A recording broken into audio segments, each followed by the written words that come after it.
Saudações a todos! Hoje é dia 13 de julho de 2025. Meu nome é Luciane Silva, sou estudante de quarta câmara da Escola de Meditação Áureo Florescer. E hoje trago como real ser a conferência O Labirinto das Teorias. Um instante para poder observar o gráfico.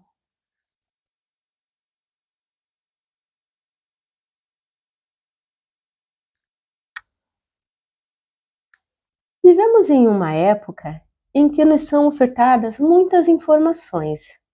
São inúmeras obras escritas em sua própria língua e traduzidas para o mundo. A cada dia surgem mais obras literárias, métodos e escolas dos mais variados assuntos.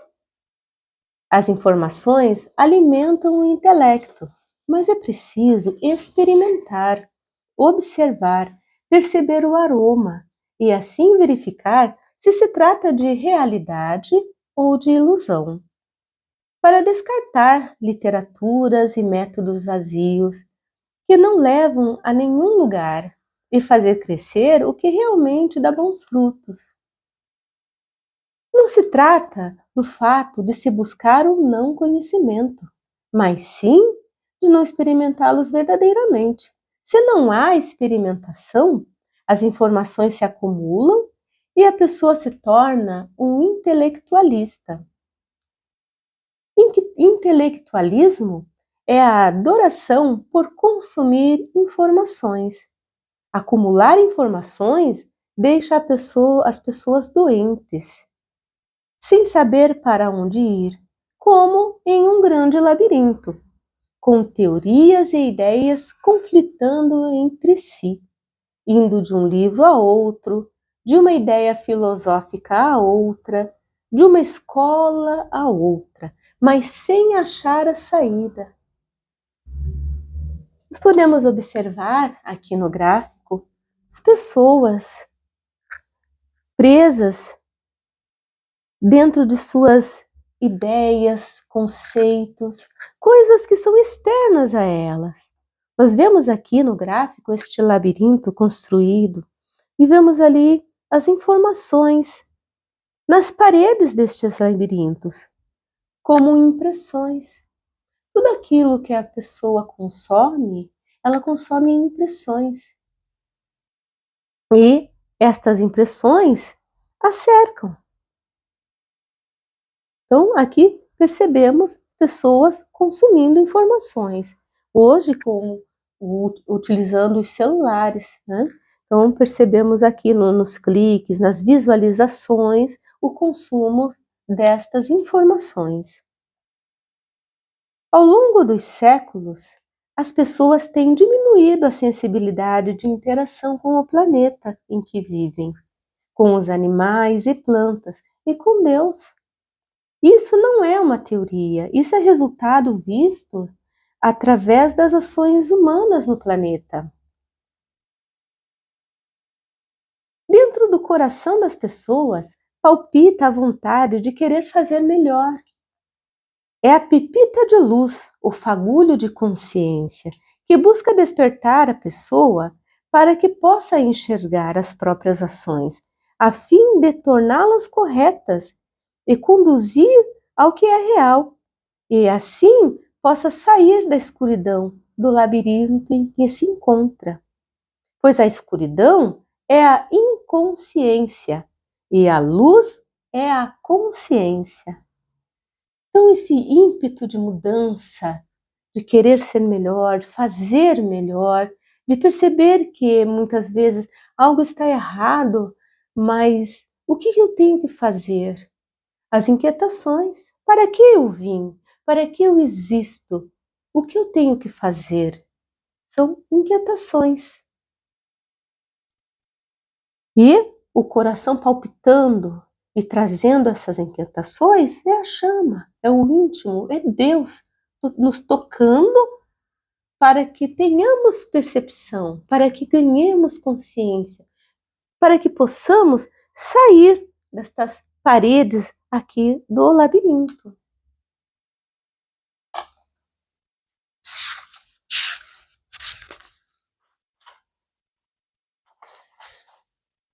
Todas as coisas que conhecemos e as que não conhecemos foram criadas por Deus, tanto a luz quanto as trevas. Deus está acima da dualidade. Deus é absoluto. Para compreender o Pai Celestial e se unir ao absoluto, se faz necessário vencer as trevas. Esta é a nossa grande escola. Ela é simples, mas com a consciência adormecida, não conseguimos enxergar. Na noite, temos o oculto, a gestação. O útero é a noite. Quando o bebê está pronto para nascer, a mãe dá à luz e revela o filho ao mundo. Na noite existe o recolhimento, a recuperação do corpo, para, ao amanhecer, estar renovado. A existência que se passa e o anjo da morte que vem para recolher a pessoa, para que a pessoa possa ser gerada novamente e nascer. Então aqui nós percebemos este ciclo e esta passagem da noite para o dia, de uma existência que se vai para uma existência que vem. Então é necessário passar pela noite, compreendê-la e renascer. As trevas se referem aos defeitos psicológicos, o mal que oculta a luz dentro de nós. Estes precisam morrer psicologicamente, para que a pessoa possa nascer espiritualmente. O Mestre Jesus, em suas citações, ensina: é necessário nascer novamente, nascer do fogo, do Espírito. Em outra citação, diz a um jovem que queria segui-lo. Mas antes, este jovem queria se despedir do pai. Então o Mestre Jesus lhe diz: deixe que os mortos sepultem seus mortos. O Mestre Jesus está falando de morte e vida, não da morte física, mas da morte psicológica dos defeitos. Morrer em si mesmo, para que Cristo viva em nós.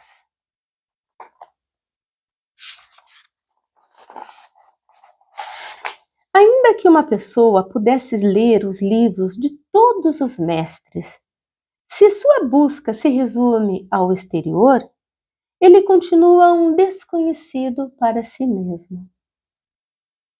Não adianta querer fugir das trevas, porque elas se encontram dentro de nós, não deixando que possamos ver a luz que também se encontra dentro de nós, porém encoberta pelas trevas, que são os defeitos psicológicos.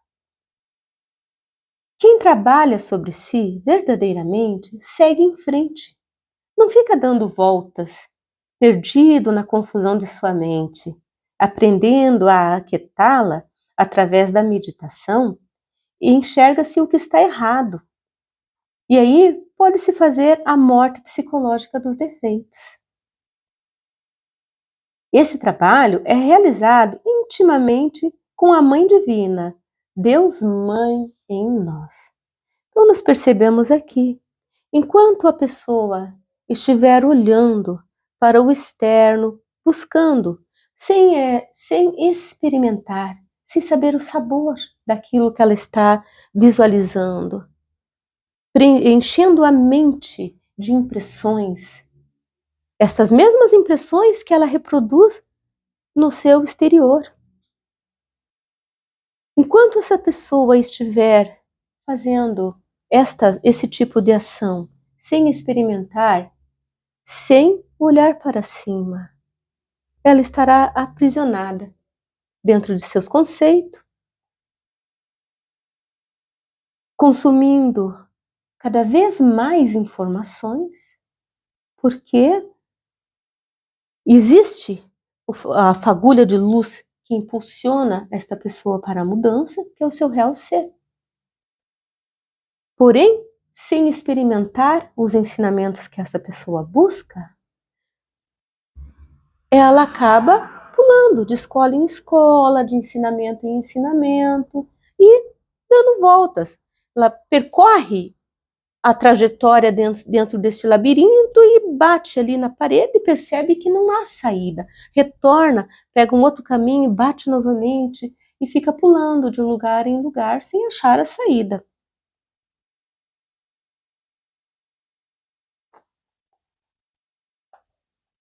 Quando a pessoa passa a experimentar os ensinamentos, a senti-lo dentro de si, ela é impulsionada a olhar para o alto, a levar a sua atenção para Deus. Percebam aqui no gráfico, para o alto, o que ela encontra? Ela encontra a luz, ela percebe de onde está vindo a luz. Ela percebe e consegue sair destas paredes do labirinto pelo alto.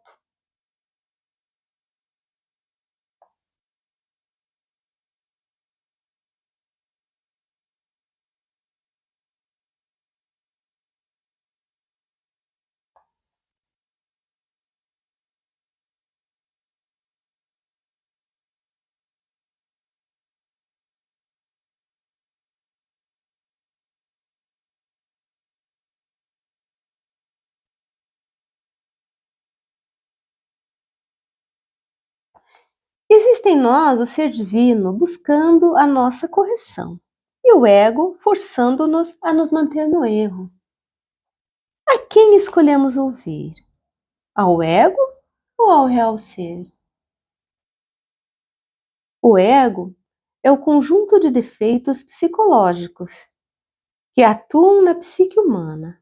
Eles são a ira, a luxúria, a preguiça, a avareza, a inveja, a gula e o orgulho. São a mentira dentro de nós. Criamos meios para eles existirem. Mentimos e nos afastamos de Deus quando alimentamos esses defeitos psicológicos. O real ser é quem realmente somos. O eterno Deus vivo dentro de nós. Aquele que realmente importa. A luz de Deus, que tem nome e expressão. Cabe a nós recordarmos de quem realmente somos. Nosso trabalho é vencer as trevas, eliminá-las trabalhando com a Mãe Divina e expressar as virtudes do real ser, que são o amor, a castidade, a diligência, a generosidade, o querer o bem alheio, a temperança e a humildade. Então, observem o gráfico. A Mãe Divina e a morte dos defeitos psicológicos. A Mãe Divina aqui representada por Amaterasu Mikami. A Mãe Divina tem várias expressões nas mais diversas culturas. E aqui, a Mãe Amaterasu Mikami. Com sua espada de fogo, porque a Mãe é Deus dentro de nós. É Deus na forma feminina. Ao perceber as mudanças no nosso comportamento, ações, falas, tom de voz, batimentos cardíacos acelerados, ansiedade, entre outros sintomas, respiramos profundamente. A respiração profunda produz energia para nos recordarmos de Deus Mãe e conduzir a atenção para o coração. Dessa forma, nos separamos do defeito psicológico e passamos a nos observar. A Mãe Divina, com o seu fogo, faz esse trabalho, nos mostra a natureza do defeito psicológico. E ao compreendermos, pedimos à Mãe Divina, com o verbo silencioso, que queime o defeito com a seguinte petição: Mãe Divina, queime este defeito. Mãe Divina, queime este defeito. Mãe Divina, queime este defeito. A morte psicológica dos defeitos é um trabalho contínuo. Ele é feito de instante a instante e de momento a momento, queimando, eliminando cada detalhe do defeito psicológico. Porque o defeito psicológico se mostram através de máscaras, para que a pessoa não consiga reconhecê-lo. Por isso, é necessário mantermos um estado de vigilância, para conseguirmos perceber as ações, as reações desses defeitos em nós. Por exemplo, a ira. O que acontece com o corpo da gente quando a ira se manifesta? O que acontece com o nosso coração? O que acontece com os nossos músculos? Se retraem? E a nossa feição? A expressão facial? Então, se percebe dentro.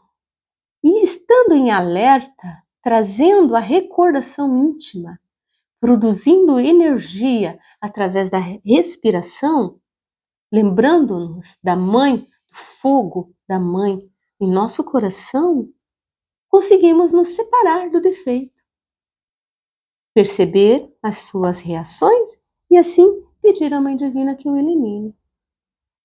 Aquele que vai trabalhando sobre si mesmo, que vai tomando gosto pelo trabalho íntimo, vai conseguindo avançar e perceber de forma mais minuciosa um defeito, antes mesmo de ele se expressar de uma forma violenta. A pessoa consegue perceber, vamos colocar aqui o mesmo exemplo da ira, antes que ela tome conta da máquina humana e cause um desgaste na máquina humana, a pessoa consegue perceber esse defeito vindo. E, estando em estado de alerta, trazendo a recordação íntima, ela consegue se separar deste defeito e pedir à Mãe Divina que o elimine. Assim é este trabalho, que é o trabalho de uma vida. Enquanto houver defeitos psicológicos em nós, esse trabalho continua.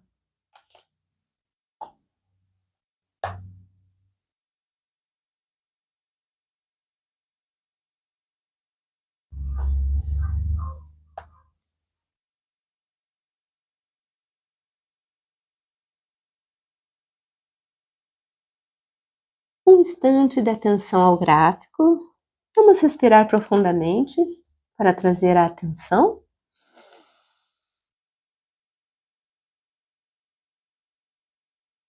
A sexualidade superior e a saída do labirinto.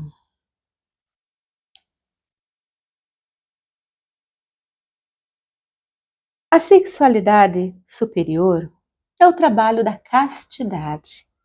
A sexualidade superior é a união sexual, a cópula, de esposo e esposa, homem e mulher, sem jamais expulsar o sêmen do corpo.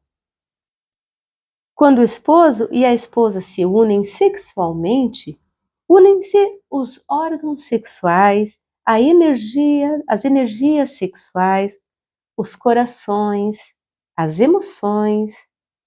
Nesta união superior nasce a alquimia sexual, poder criador, capaz de curar todas as enfermidades.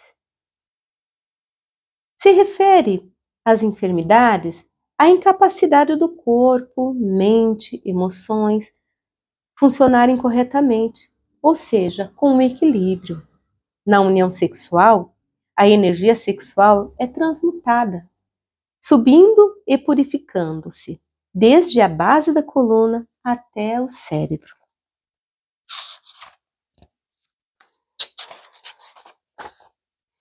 Para acender o cérebro, iluminar o coração e irradiar a partir do coração como o sol para todo o corpo e além.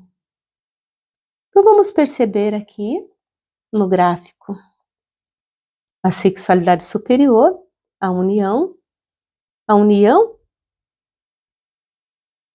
que produz o fogo, que acende, que conduz ao Pai, a união que vai além do corpo físico, é a união de almas. Neste outro gráfico aqui, ilustrando, representando, nós percebemos o fogo, percebemos a água, percebemos a união, o trabalho dessas energias. Há muitas coisas que o olho humano não consegue ver. Que à medida que as pessoas vão avançando no trabalho espiritual, vão avançando em seu trabalho íntimo, vão se abrindo outros sentidos. Todo este trabalho que nós estamos falando hoje aqui são prática, são vivências. Somente aquele que pratica, conhece dentro de si estes sentimentos, estas emoções superiores, conhece dentro de si sentidos que antes lhes eram ocultos, que vão se abrindo. A pessoa vai saindo do labirinto, porque vai se abrindo esta passagem, olhando para o alto, e que a sexualidade superior, ela é para dentro e para cima, ou seja, ela eleva a pessoa, e pela luz a pessoa consegue sair das emoções baixas, ela consegue sair de sua parte escura.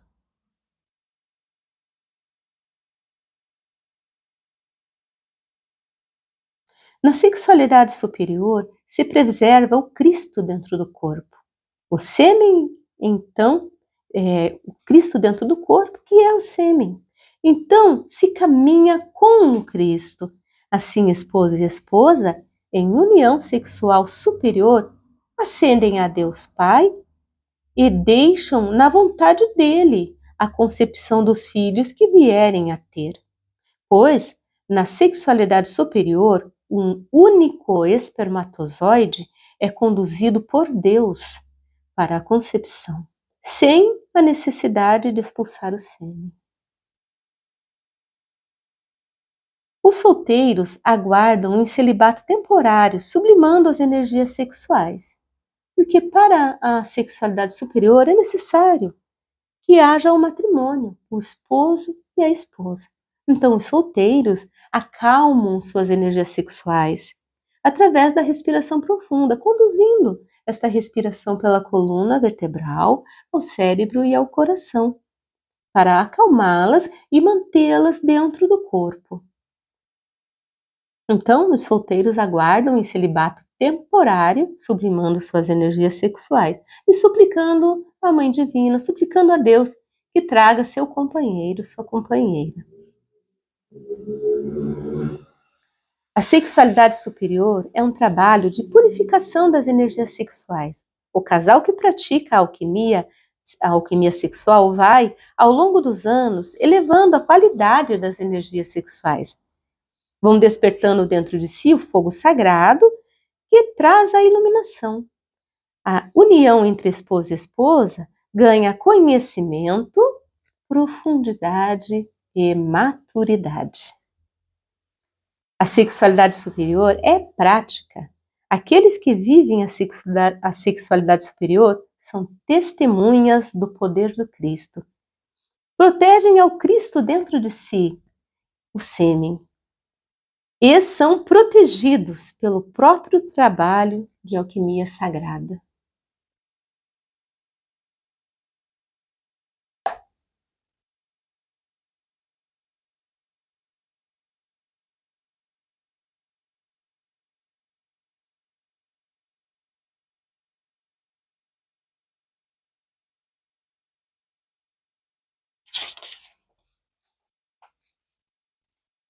A entrega gratuita e consciente dos 3 fatores de revolução da consciência e da medicina xamânica, a sagrada ayahuasca, à humanidade.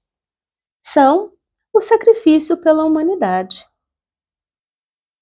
Entregar esses conhecimentos, morte psicológica dos defeitos e sexualidade superior, de forma gratuita, sem comercializar com o que é sagrado, consiste no terceiro fator de revolução da consciência, o sacrifício pela humanidade.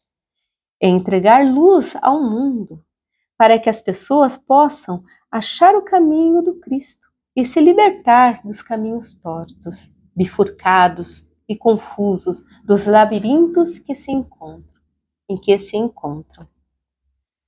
Nada tem o poder de se ocultar diante da luz do sol.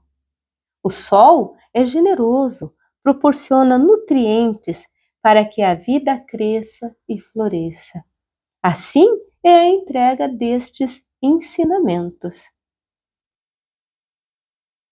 Então, aqui um instante para observarmos o gráfico, perceber as pessoas, fazendo com que a luz brilhe dentro de si e para fora, e compartilhando essa luz para que o nosso planeta brilhe como o sol. Se cada um trabalhar sobre si, fazer sua luz brilhar, isto irá fazer com que o nosso planeta brilhe.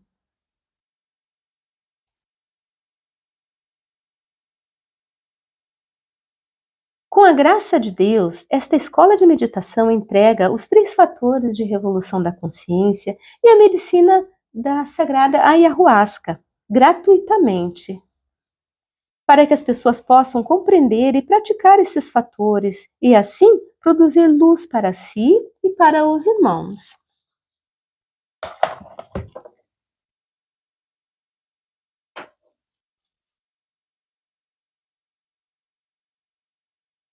Então, aqui nós temos a medicina da sagrada ayahuasca, que é a união do cipó jagube e do arbusto chacrona, produzidos pela natureza e entregue a nós com tanto amor e tanta generosidade, para que nas práticas imersivas possamos conseguir perceber a Deus dentro de nós, perceber ao real ser, saber o que realmente viemos fazer, nosso trabalho espiritual.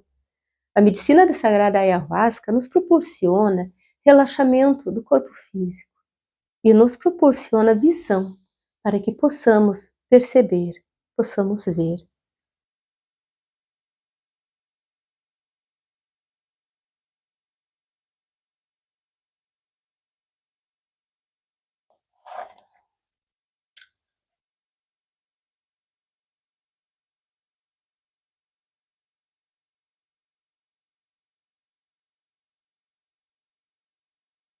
Prática para libertar-se do labirinto.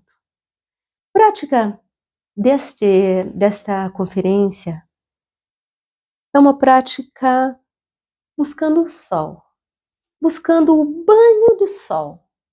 Assim que tiver oportunidade, a cada um, quando olhar para o sol, quando sentir o sol batendo em sua pele, lembrar-se de utilizar o exercício neste momento, na presença do sol. Tornar-se consciente do sol batendo em sua pele. Absorver os valores do sol, sentir o sol no rosto e tornar consciente esta percepção do sol. Para expandir essa consciência para os gestos, as ações no diário viver. Tornar a vida consciente, desde a menor tarefa que irá executar durante o dia, a maior tarefa. Tornar consciente.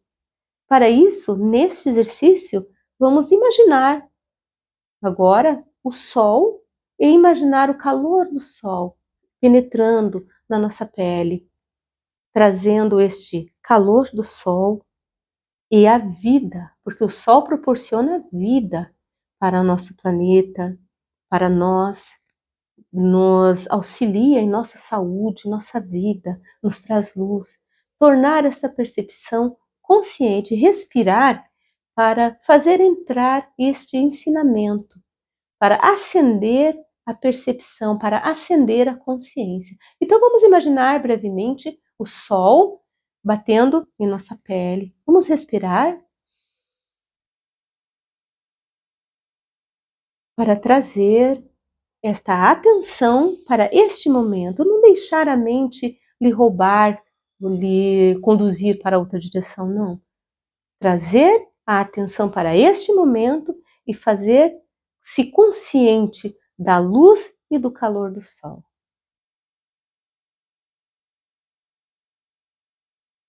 Estes são os ensinamentos trazidos nesta conferência através do Real Ser. Grato a todos.